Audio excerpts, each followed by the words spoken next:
property development in Bali in 2024 was insane. To put it in perspective, Bali's coastline is approximately 430 kilometers long.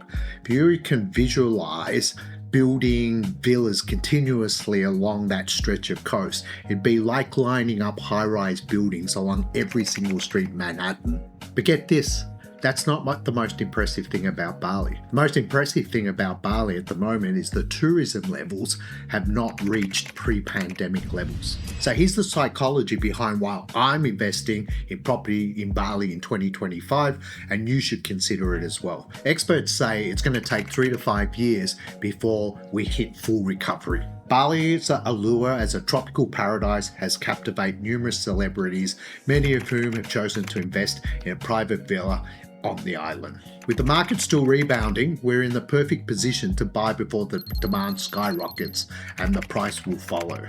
So after almost 6 months, or actually just over 6 months, what are the realities of buying a property or developing a property in Bali? Well, the first thing I'm going to say is we are currently in the wet season. The wettest part of the year for Bali is between December and March, and over the last couple of months we've had so much rain there that the water has filled the empty pool that was created and has managed to fill that up. So we think there's been about 15 to 20 days of rain a month over the last 2 months, bringing about 400 millimeters or 16 inches of water to the property. Why do I mention that? I mention that mainly because all of that rain will, unfortunately, delay the construction of the villa, which we were hoping to be finished at the end of March. I think now is going to take a little bit longer.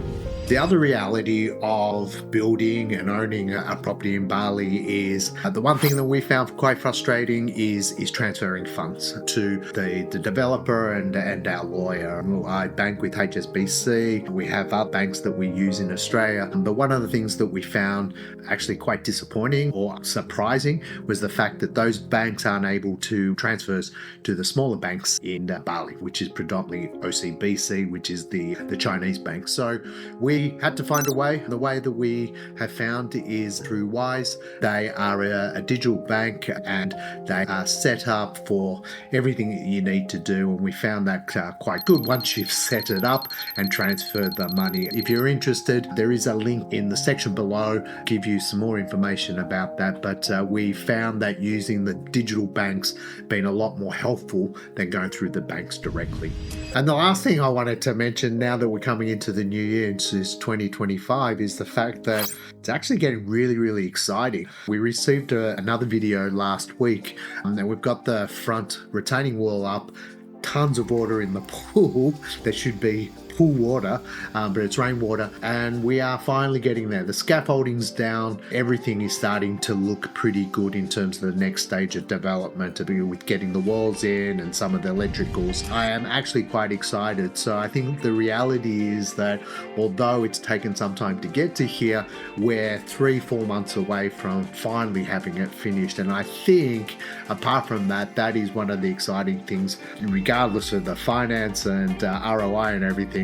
We're actually going to have it done fairly soon. So it is very exciting to do. And if you are interested in finding more about what you need to do, please look at these other videos in terms of why we chose that, some of the progress. And if you are interested, I have created an ebook, and you can just comment below and I'll send it out to you. And there are plenty of videos now that will take you through our journey. And so for now, that's all from me, but I'm hoping to see you on the other videos or on our next one. Thank you.